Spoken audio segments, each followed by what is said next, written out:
Hello student, welcome to online classes. मैं संजय कुमार। हम जो राजनीति विज्ञान का जो टॉपिक कर रहे थे उसके अंदर हमने पढ़ा था भारतीय संघीय व्यवस्था के बारे में। देखो, जैसे हमने भारतीय संघीय व्यवस्था को कंप्लीट किया था, हमारी जो फर्स्ट यूनिट थी वह भाग की वो कंप्लीट हो चुकी है। अब हमारी जो आगे वह भाग की जो नेक्स्ट यूनिट है उसके बारे में पढ़ने वाले हैं। जो आपकी नेक्स्ट यूनिट है, जो यूनिट नंबर 2, उसके अंदर पढ़ोगे आप भारत के शासन के बारे में। भारत का शासन,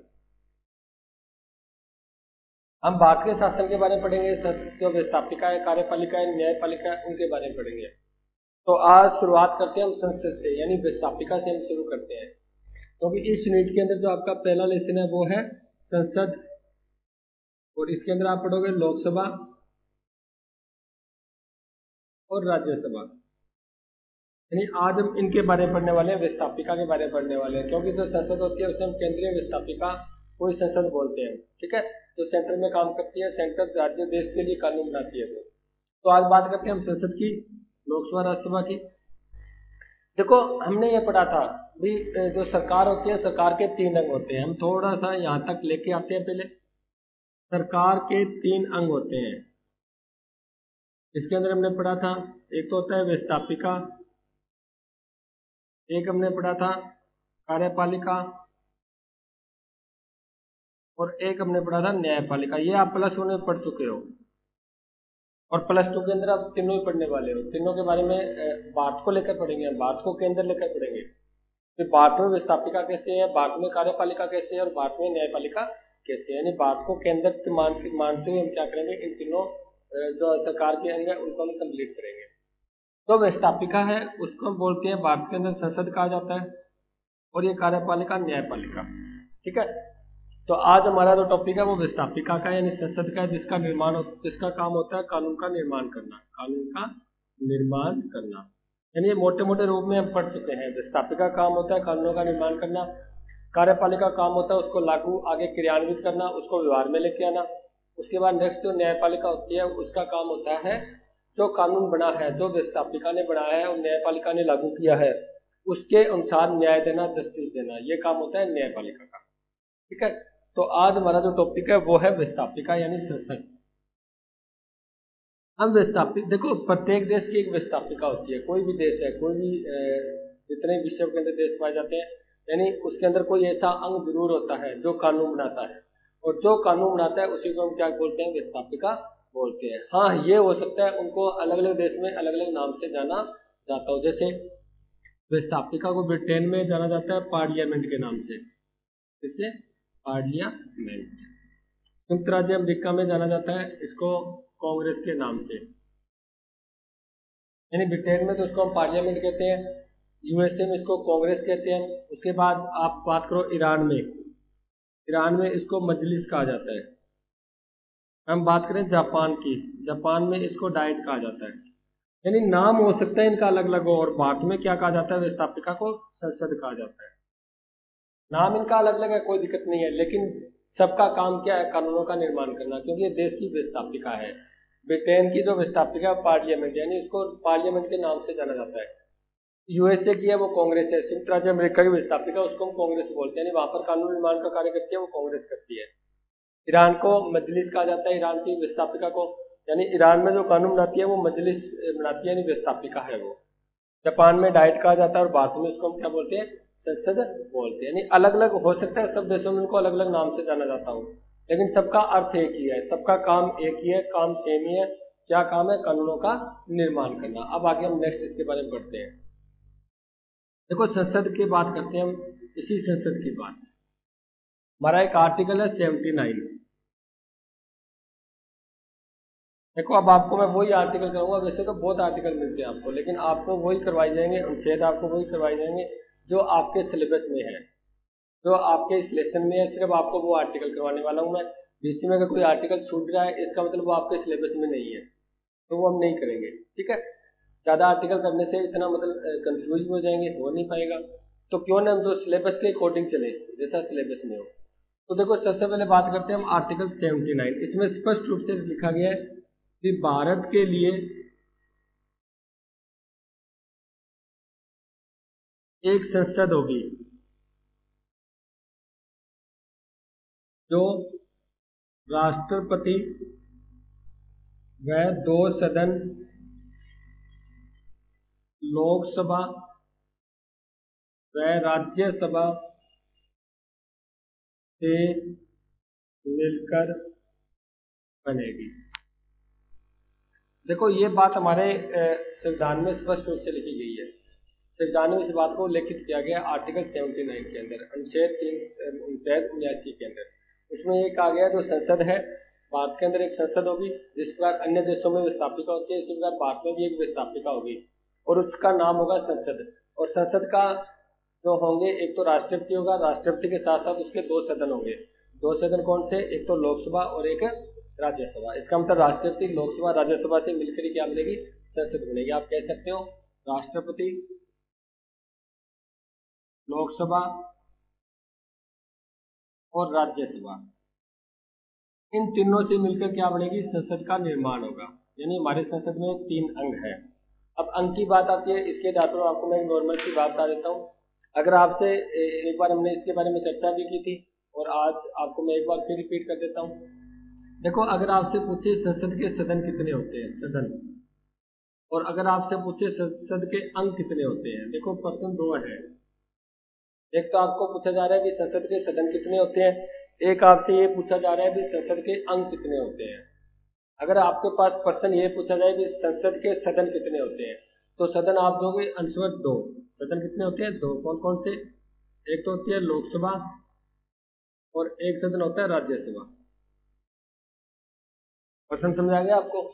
ये आपसे प्रश्न पूछा जाए भारत की जो संसद है उसके कितने सदन हैं, तो आप सदन बताओगे, एक तो लोकसभा और एक बताओगे राज्यसभा।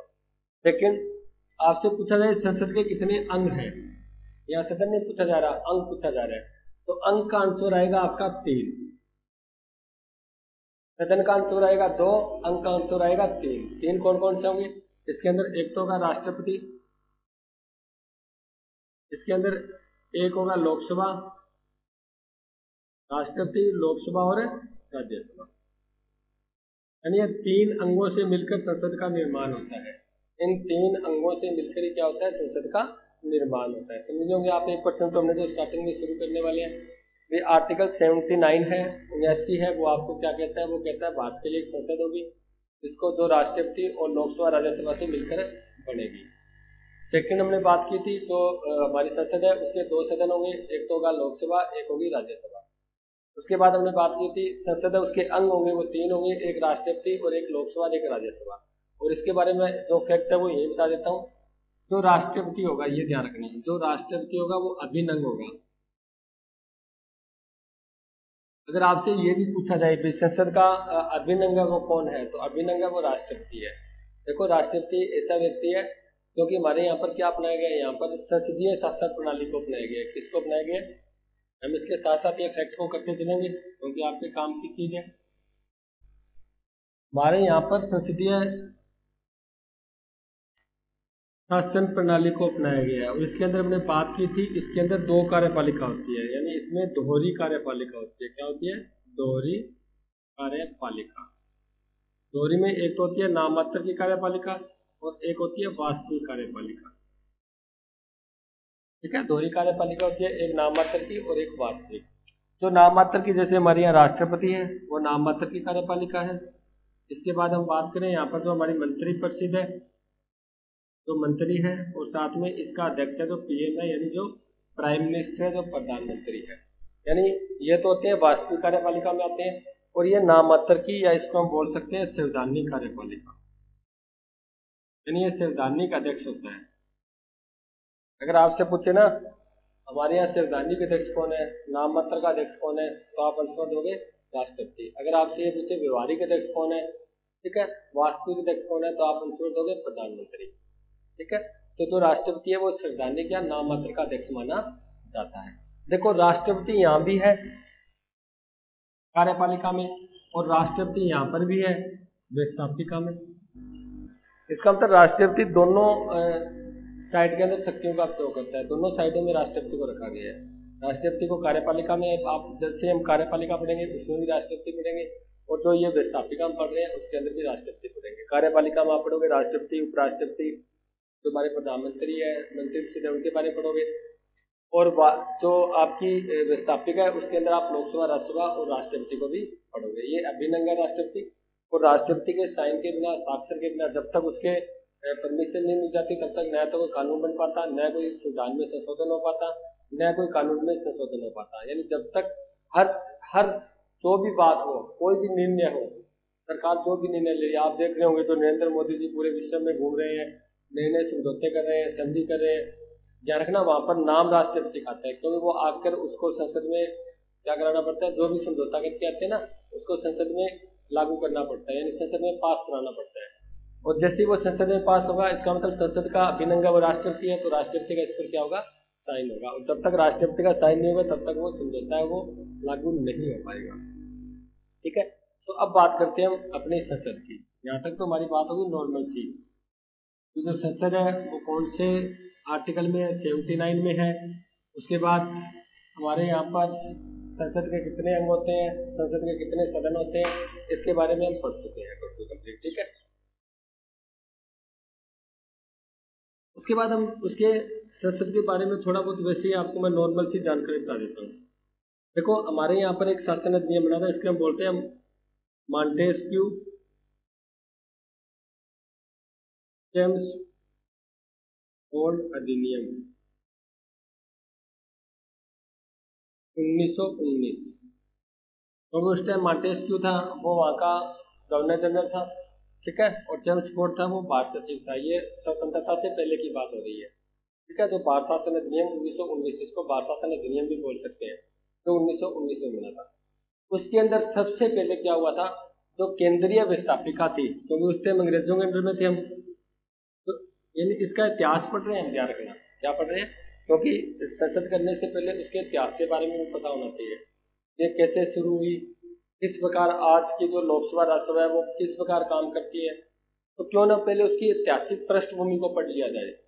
बैकग्राउंड होता है ना, आपने कई बार फिल्मों में देखा होगा, उसके अंदर उससे कुछ पूछा आता है, वो पूरी की पूरी बैकग्राउंड बताते हैं, और कई फिल्में तो ऐसी होती है जो पूरी बैकग्राउंड में निकल जाती है। ठीक है, इसी प्रकार हम बैकग्राउंड पढ़ रहे हैं। इसका बैकग्राउंड होती है पृष्ठभूमि, यानी इसका हम पृष्ठभूमि पढ़ रहे हैं। तो सिंपल सी बात है, यानी जो केंद्रीय व्यवस्थापिका की पहला क्या था, वो एक सदनीय थी। क्या थी, एक सदनीय। तो अंग्रेजों ने क्या किया, इस 1919 अधिनियम के तहत इसको 2 सदनीय बना दिया।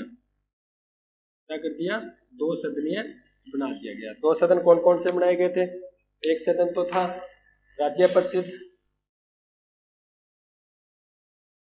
और एक सदन बनाया गया था विधानसभा। यहां से क्या हो गया, द्विसदनीय काम शुरू हो चुका था। इसका मतलब 2 सदन हमारे भारत के अंदर चल चुका था। इसी काम जब विधानसभा में जब संविधान का निर्माण कर रहे थे उस टाइम हमारे यहाँ पर 2 सदन को अपनाया गया था। क्यों, क्योंकि वो जानते थे क्योंकि भारत में ये बहुत पहले से प्रक्रिया चल रही है, पुरानी प्रक्रिया चल रही है, और पुरानी प्रक्रिया का यहाँ के लोग उनको थोड़े समझ चुके हैं। तो यहाँ की जनता अगर समझ चुके हैं तो उन्हीं चीज को अपनाने से अच्छा है। अगर हम किसी और को अपनाएंगे तो वो नई बात होगी हमारे लिए, तो जल्दी से हम उसको समझ नहीं पाएंगे। इसी कारण उन्होंने जो संविधान सभा के मेंबर थे उन्होंने द्विसदनीय जो व्यवस्थापिका है उसको बनाना उचित समझा, क्योंकि भारतीय उनके बारे में जान चुके थे, क्योंकि 1919 से प्रक्रिया शुरू हो चुकी थी। उसके बाद भारत शासन अधिनियम जो बना था, भारत शासन अधिनियम 1935,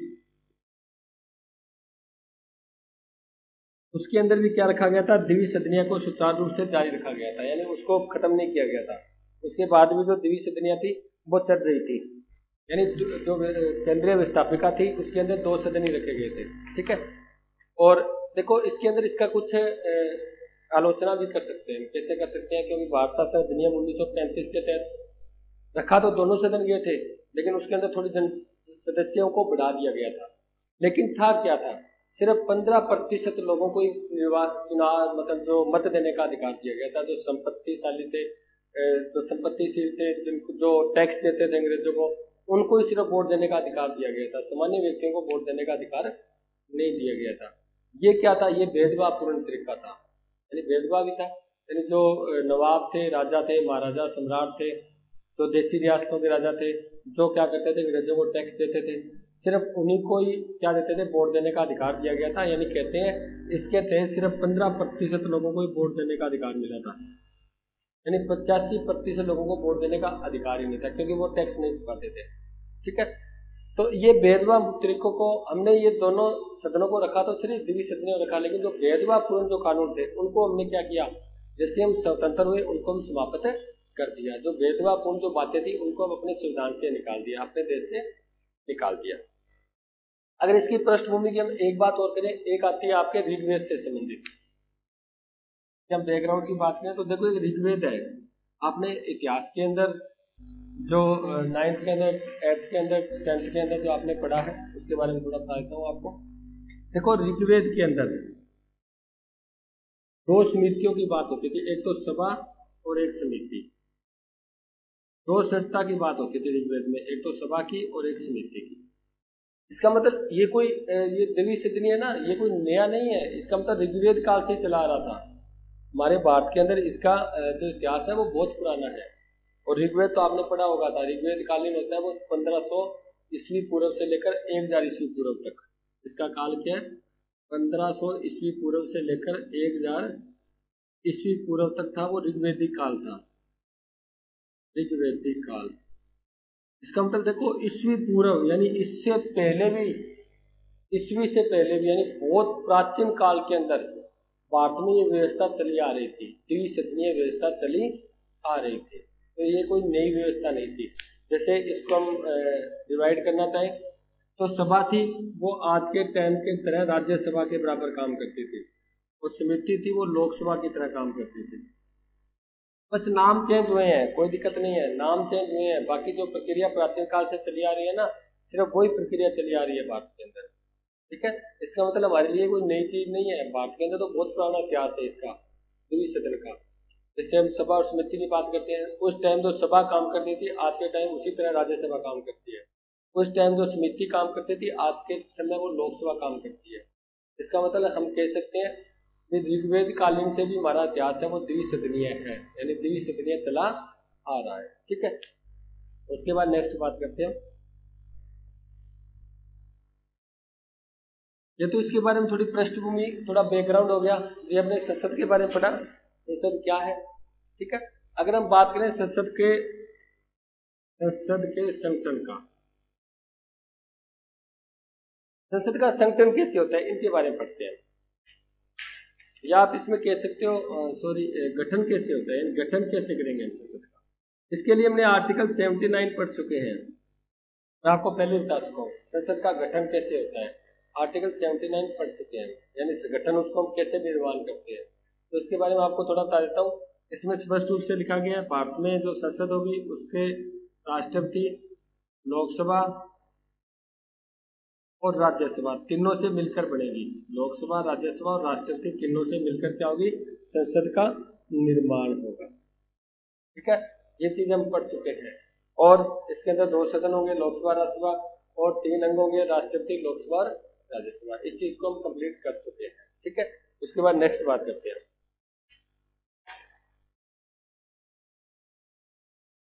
देखो नेक्स्ट इसका आता है वो संसद का कार्यकाल आता है, योग्यताएं, सॉरी संसद की योग्यताएं, कार्यकाल बाद में पढ़ेंगे। देखो संसद के सदस्य होते हैं, संसद के सदस्यों की योग्यताएं। संसद के सदस्यों की योग्यताएं क्या है भी, अगर आपको संसद का सदस्य बनना है, उसका मेंबर बनना है लोकसभा या राज्यसभा का, तो आपकी क्या योग्यता होनी चाहिए जिसके कारण आप क्या हो उसका सदस्य बन सको, यानी लोकसभा राज्यसभा में आप जा सको। तो उनकी योग्यता के बारे में बात करते हैं। आपको भी अगर राजनीति में जाना है तो आपको पता तो होना चाहिए ना कि लोकसभा में जाने के लिए मेरे को क्या क्या चाहिए, फिर मेरे में क्या योग्यता होनी चाहिए। राज्यसभा के लिए जैसे एग्जाम के लिए योग्यता होती है ना, अगर आपको टीचर बनना है तो आप बीएड होना चाहिए, या जो फर्स्ट ग्रेड का एग्जाम देना है तो आपके साथ में एमए भी होनी चाहिए। इसी प्रकार इसकी भी योग्यता है। देखो इसकी फर्स्ट योग्यता है वो सब में आपको सेम मिलेगी, चाहे आप राष्ट्रपति पढ़ते हो, चाहे आप उपराष्ट्रपति पढ़ते हो, चाहे आप लोकसभा राज्यसभा के सदस्य के बारे में पढ़ते हो, एक योग्यता फिक्स होती है। चाहे आप न्यायपालिका पढ़ोगे, उसके अंदर जो हमारे न्यायाधीश हैं उनकी योग्यता पढ़ोगे आप, तो पहली योग्यता तो मेन होती है वो भारत का नागरिक होना चाहिए, भारत का नागरिक होना चाहिए। पहली योग्यता तो फिक्स होती है कि वो भारत का नागरिक होना चाहिए। देखो इसके अंदर एक फैक्ट आता है, वो उसके बारे में बात करते हैं जो मेन है। होता क्या है, यहाँ पर हमारे भारत के अंदर बहुत सी बार डिमांड उठी रही थी, ये जो उच्च पदाधिकारी है, उच्च पदाधिकारी, इसका मतलब जो ऊंची ऊंची पोस्टें हैं, बड़ी पोस्टें हैं, जो जो उनका पद का अधिकारी है या आप कह सकते जो पोस्ट है वो बहुत ऊंची है, तो वहां पर राष्ट्र जो अपने आगे राजनीतिज्ञ है वो कहते हैं कि उन पर सिर्फ भारत के नागरिकों का अधिकार होना चाहिए, भारत के मूलवश का होना चाहिए, मूलवश यानी उनका जन्म भी क्या होना चाहिए, भारत में होना चाहिए, यानी उनका जन्म भारत, यानी वो जन्म से ही भारतीय होने चाहिए। देखो हमें नागरिकता लेते हैं, जैसे आपको भारत की नागरिकता लेनी है तो एक तो जैसे मेरा भारत में जन्म हुआ तो मेरे को भारतीयता नागरिकता मिल गई। एक कोई व्यक्ति विदेश से आता है तो वो भी यहाँ पर 10 साल या 5 साल रहकर भारतीय नागरिकता प्राप्त कर सकता है। अब एक तो विदेश से आ रहा है, एक मैं हूँ यहाँ पर, तो ऐसी स्थिति वो कहते हैं जो विदेश से आके नागरिकता लेता है तो उनको हम उच्च पदाधिकारी नहीं बना सकते। ये बात क्या उठ रही थी, हमारे देश में उठ रही थी, और विदेशों में बहुत सी जगह जैसे अमेरिका के अंदर है और भी बहुत से देशों में, वहाँ पर जो वहाँ का मूल वंश होता है, वहाँ का जो अमेरिका में जिस व्यक्ति का जन्म होता है उसी के आधार पर उसको राष्ट्रपति बनाया जाता है। यहाँ का व्यक्ति जाकर वहाँ की नागरिकता प्राप्त कर राष्ट्रपति या उस पोस्ट पर नहीं जा सकता। इसी कारण बातों में ये डिमांड उठ रही थी भी जो यहाँ के जन्म, जिसने यहाँ पर जन्म लिया है उसका मूल वंश यही है, तो उसी के आधार पर उसको उच्च पदाधिकारी की पोस्ट मिलनी चाहिए। लेकिन ध्यान रखना अभी तक हमारे यहाँ लागू नहीं की गई इस बात को, बहुत से विषय में देशों ने अपना रखा है, बहुत देशों ने इस बात को अपना रखा है, लेकिन भारत ने इसको लागू नहीं की। इसका मतलब विदेशी भी यहाँ पर नागरिकता प्राप्त करके उच्च पोस्ट पर जा सकता है, हाई पोस्ट पर जा सकता है, कोई दिक्कत नहीं है। तो फर्स्ट तो इसकी है वो भारत का नागरिक होना चाहिए। सेकंड इसकी क्या है, हम बात करें लोकसभा राज्यसभा की। देखो लोकसभा का सदस्य बनने के लिए आपकी जो न्यूनतम आयु है वो होनी चाहिए 25 वर्ष, यानी न्यूनतम आयु 25, यानी 25 वर्ष का या उससे ऊपर वाला व्यक्ति हो सकता है लोकसभा का मेंबर बन सकता है, 25 वर्ष से नीचे वाला मेंबर नहीं बन सकता, ध्यान रखना बात, ठीक है। यानी उसकी न्यूनतम कम से कम 25 वर्ष होनी चाहिए, ज्यादा कितनी होते, क्योंकि यहाँ पर तो कई बार तो गोल्डों में ग्रीस खत्म हो जाते हैं ना, पूरे बुढ़े हो जाते हैं तो भी मंत्री बन जाते हैं। यानी हमारे अधिकतम आयु कुछ भी नहीं है, सिर्फ हमारे यहाँ पर न्यूनतम आयु रखी गई है कि 25 वर्ष तो होनी चाहिए, उससे ऊपर चाहे कितनी, उससे नीचे नहीं होनी चाहिए। यानी इसका मतलब 25 वर्ष वाला व्यक्ति लोकसभा का सदस्य बन सकता है, ठीक है। तो हम बात करते हैं आगे राज्यसभा की। तो राज्यसभा में है उसमें जो न्यूनतम आयु रखी गई है वो रखी गई है 30 वर्ष। राज्यसभा की जो न्यूनतम आयु क्या रखी गई है, 30 वर्ष, ठीक है। इसका मतलब अगर आपको राज्यसभा का सदस्य बनना है, राज्यसभा में आपको चुनकर जाना है, तो आपकी कम से कम आयु 30 वर्ष होनी चाहिए। ऊपर चाहे कितनी हो सकती है, 30 वर्ष से नीचे नहीं हो सकती। देखो लोकसभा की न्यूनतम आयु 25 वर्ष, राज्यसभा की न्यूनतम आयु 30 वर्ष, ठीक है। इतना तो उसको होना ही होना चाहिए, ठीक है। उसके बाद नेक्स्ट अगर योग्यता की बात करें, अब बात आती है कि क्या नहीं होना चाहिए, इसके अंदर एक लाइन और लिख देते हैं। एक तो ये होगी भारत का नागरिक होना चाहिए, दूसरा उनकी न्यूनतम आयु लोकसभा की 25 वर्ष और राज्यसभा की 30 वर्ष। आगे हम पढ़ेंगे राष्ट्रपति की 35 वर्ष होती है, ठीक है। सरपंच के लिए 21 वर्ष होती है और जो वयस्क मताधिकार होता है उसकी 18 वर्ष होती है। आपको जितनी निश्चित आयु होती है वो बता देता हूँ। सर्वोच्च न्यायालय की जो न्यायाधीशों की होती है उसकी कोई आयु नहीं होती, ठीक है। वो कितनी वर्ष का व्यक्ति न्यायाधीश बन सकता है। हम टोटल आपको कंप्लीट जितने भी करेंगे हम हर फैक्ट आपको बताएंगे ताकि आपको पता भी चले, आगे आपके एग्जाम में भी जो भी कंपटीशन एग्जाम आप देने वाले हो तो वहाँ पर भी आपको काम आए। इसलिए कहता हूँ हर चीज़ को आप नोट्स के रूप में बनाओ, साथ में तो आपको +2 में काम देंगे, आपके अच्छे मार्क्स आएंगे। उसके बाद जैसे +2 के बाद आप निकलोगे, कोई भी आप कंपटीशन एग्जाम दे रहे हो वहाँ पर भी आपको बहुत ज़्यादा इसके बेनिफिट मिलेंगे। तो देखो सुनो बात, तीसरा नंबर का हम कह सकते हैं इसको भी, संसद जो योग्यता निर्धारित करे वह योग्यता होनी चाहिए। देखो पहली बात तो है भारत का नागरिक होना चाहिए, दूसरी लोकसभा 25, राज्यसभा की न्यूनतम 30 वर्ष की आयु होनी चाहिए, और संसद ने जो कुछ निर्धारित कर रखा है, क्योंकि यहाँ पर संसदीय शासन प्रणाली है, यहाँ पर जो भी निर्धारण करने का काम करती है वो संसद करती है। तो संसद ने जो कुछ निर्धारित कर रखा है उसी के अनुसार उसके अंदर योग्यता होनी चाहिए। ठीक है, संसद भी समय समय के अनुसार क्या करती है, उसके अंदर कुछ ना कुछ परिवर्तन करती रहती है, कुछ योग्यताएं जोड़ती रहती है, कुछ योग्यताओं में बदलाव किया जाता है। तो जैसे जैसे वो जोड़ती है, बदलाव करती है, उसके अनुसार वह योग्यता संसद के सदस्यों में होनी चाहिए, तब जाके वो क्या कर सकता है, संसद का सदस्य बन सकता है। उसके बाद नेक्स्ट में अब क्या नहीं होना चाहिए, ये तो होना चाहिए, तो योग्यता, क्या नहीं होना चाहिए, बात सुनो। वो पागल नहीं होना चाहिए, जिसे बोलते हैं विकृत चित्त, ये नहीं होना चाहिए, पागल विकृत चित्त नहीं होना चाहिए। वो हम बात करते हैं, वो दिवालिया नहीं होना चाहिए, यानी ये नहीं होना चाहिए, ये तो होना चाहिए जो संसद ने डिसाइड कर रखा है। ठीक है, क्या नहीं होना चाहिए, वो ये नहीं होना चाहिए, यानी एक तो वो पागल नहीं होना चाहिए, एक वो विकृत चित्त नहीं होना चाहिए, ये बातें उसमें नहीं होनी चाहिए। ये बात करते हो आप संसद के योग्यता। ठीक है, संसद के जो सदस्य हैं, लोकसभा राज्यसभा, देखो ये तो सेम ही है, चाहे लोकसभा राज्यसभा के लिए भारत का नागरिक होना चाहिए, ये भी सेम है। संसद ने जो डिसाइड किया, संसद ने जो कानून बनाकर, जो दुनिया बनाकर आपको कहा है, वो योग्यता होनी चाहिए। आपके पागल या विपरीत चित्त नहीं होना चाहिए, दिवालिया नहीं होना चाहिए। लेकिन ये जो न्यूनतम आयु है वो आप अलग अलग लिखोगे। लोकसभा के लिए न्यूनतम आयु होती है वो 25 वर्ष होती है, और राज्यसभा के लिए न्यूनतम आयु होती है वो 30 वर्ष होती है। इसके आधार पर मैं आपको एक फैक्ट यही बता देता हूँ। देखो जो लोकसभा होता है ना, लोकसभा, उसको बोलते हैं युवा सदन। तो जो राज्यसभा होती है उसको बोलते हैं वृद्ध सदन। इनके नाम भी आपको मैं लिखाऊंगा, इनको अलग अलग किस नाम से जाना जाता है। युवा सदन क्यों बोलते हैं, देखो यहाँ आयु से स्पष्ट हो रहा है, क्योंकि इसकी नीची आयु रखी गई है, युवा की आयु रखी गई है। ठीक है, क्योंकि अगर कम आयु का जो युवा व्यक्ति होता है वो क्या कर सकता है, लोकसभा का सदस्य बन सकता है।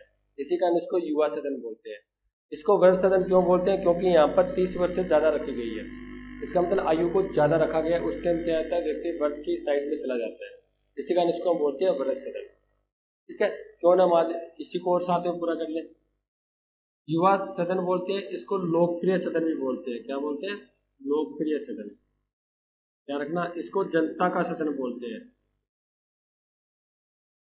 अरे जनता का सदन है तभी तो क्या ये लोकप्रिय सदन है, क्योंकि इसके बारे में हम एक बार कुछ मामूली रूप से चर्चा कर चुके हैं, और एक बार और बता देता हूँ आपको मैं।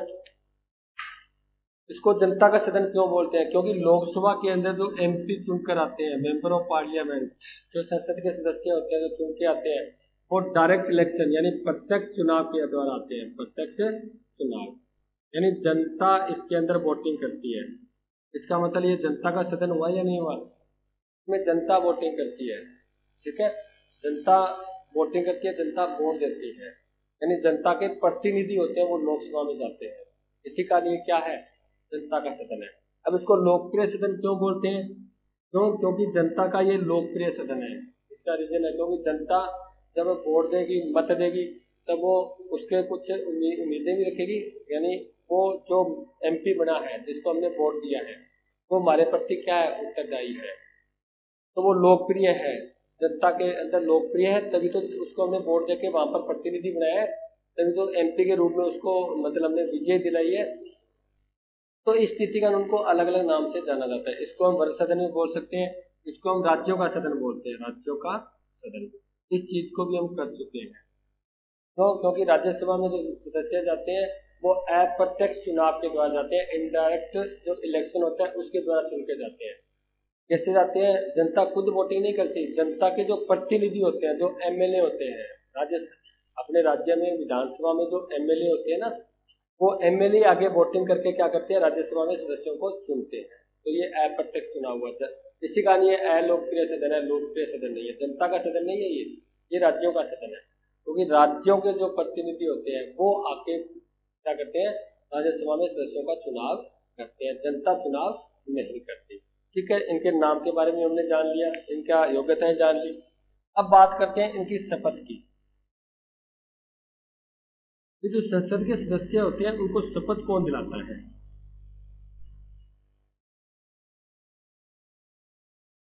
बात करते हैं शपथ की, ये कौन दिलाता है। देखो इसका छोटा सा मैटर है, सिंपल है, कोई दिक्कत नहीं है। संसद के सदस्यों को जो शपथ दिलाता है ना, वो राष्ट्रपति दिलाता है। कौन दिलाता है? राष्ट्रपति। और ध्यान रखना, राष्ट्रपति अगर उस टाइम मौजूद नहीं हो सकता, अगर वो नहीं जा सकता वो, तो ऐसी स्थिति में क्या कर सकता है? वो अपना प्रतिनिधि भेज सकता है। राष्ट्रपति अपना एक प्रतिनिधि वहां पर शपथ दिलाने, जरूरी नहीं है भी वो राष्ट्रपति वहां पर पहुंचे। जैसे मान लो आप सदस्य हो संसद के, आप शपथ ले रहे हो, लोकसभा में चले गए आप, लेकिन ऐसा नहीं है वहां पर आप जाने के बाद कहोगे जी हम तो राष्ट्रपति से ही शपथ लेंगे। अगर राष्ट्रपति वहां नहीं पहुंच सकता तो राष्ट्रपति अपने तरफ से एक प्रतिनिधि को भेज सकता है और उसके सामने क्या ली जा सकती है? शपथ ली जा सकती है। तो शपथ दिलाने का काम कौन करता है? राष्ट्रपति करता है। इसका मतलब संसद के सदस्यों को, चाहे वो लोकसभा का है चाहे राज्यसभा का है, मैं पूरी संसद बोल रहा हूँ क्योंकि मैंने बात की थी संसद बोला है, इसका मतलब उसके अंदर लोकसभा राज्यसभा दोनों आ रहे हैं, क्योंकि संसद के 2 सदन होते हैं, लोकसभा राज्यसभा से मिलकर ही तो संसद बनती है। ठीक है, तो हम आर्टिकल 79 में पढ़ चुके हैं स्टार्टिंग में जब हमने ये वीडियो शुरू की थी। तो इसका मतलब चाहे वो लोकसभा का या तो राज्यसभा का है, अलग नहीं बोल रहा मैं, सिर्फ संसद बोल रहा हूँ, चाहे वो लोकसभा का है चाहे वो राज्यसभा का है, दोनों को शपथ दिलाने का काम करता है राष्ट्रपति। और राष्ट्रपति ना हो तो राष्ट्रपति का प्रतिनिधि। अब बात ये आती है कि जो लोकसभा होती है, ठीक है, लोकसभा के जो उम्मीदवार होते हैं वो एक व्यक्ति क्या कर सकता है? 2 जगह पर चुनाव लड़ सकता है। 2 जगह पर चुनाव क्या कर सकता है? वो लड़ सकता है। लेकिन अगर वो दोनों साइडों में जीत जाता है, जैसे हमारे जो पॉलिटिकल पार्टीज के नेता होते हैं ना, जिनको सीएम और पीएम बनना होता है, प्रधानमंत्री बनना होता है, वो एक से ज़्यादा स्थानों से चुनाव लड़ते हैं ताकि वो एक साइड में तो जीते ना। अगर वो दोनों साइडों में जीत जाते हैं, ऐसी स्थिति में एक के प्रति उनको एक जगह पर उनको त्याग पत्र देना पड़ता है और वहाँ पर उपचुनाव कराना पड़ता है। ठीक है, एक बार वो एक से ज़्यादा चुनाव से मतलब जगह से चुनाव लड़ सकते हैं। और हम बात करें, अगर एक संसद कोई सदस्य है वो लोकसभा में भी चुना गया और राज्यसभा में भी चुना गया, यानी दोनों के अंदर वो चुना गया, तो एक ध्यान रखना, एक सदस्य दोनों जगह पर नहीं चुना जा सकता। अगर चुना भी जाता है तो इसका एक संविधान में उल्लेख है हमारे। क्या उल्लेख है? वो ये है भी 1 माह के अंदर उसको एक ही सदस्य छोड़नी पड़ेगी, चाहे वो लोकसभा की सदस्य छोड़ दे चाहे वो राज्यसभा की। यानी एक ही व्यक्ति 2 सदनों के सदस्य नहीं रह सकता है। अगर वो रहता है तो ऐसी स्थिति में उसको सिर्फ वो अधिकतम 1 माह ही रह सकता है। 1 माह के अंदर उसको क्या करना पड़ेगा? अपने एक ही सदस्यता का त्याग करना पड़ेगा, या तो वो लोकसभा का सदस्य रह जाए या वो राज्यसभा का सदस्य रह जाए। ठीक है डियर स्टूडेंट, हमने यहाँ तक संसद के बारे में पढ़ा, संसद के अंक के बारे में पढ़ा, संसद के सदनों के बारे में पढ़ा, उसका हमने योग्यताएं पढ़ी है। ठीक है, आर्टिकल 79 के बारे में पढ़ा, कुछ हमने राष्ट्रपति के बारे में पढ़ा। आगे हम नेक्स्ट अब तक संसद के बारे में, इनकी जो सत्तर होते हैं, उनके जो कार्य होते हैं यानी शक्तियाँ, अधिकार, उनका जो पीठासीन अधिकारी होता है, लोकसभा का अध्यक्ष होता है, राज्यसभा के सभापति होते हैं जो हमारे उपराष्ट्रपति होते हैं, उन सभी के बारे में नेक्स्ट वीडियो में करने वाले हैं। यहाँ तक थैंक यू।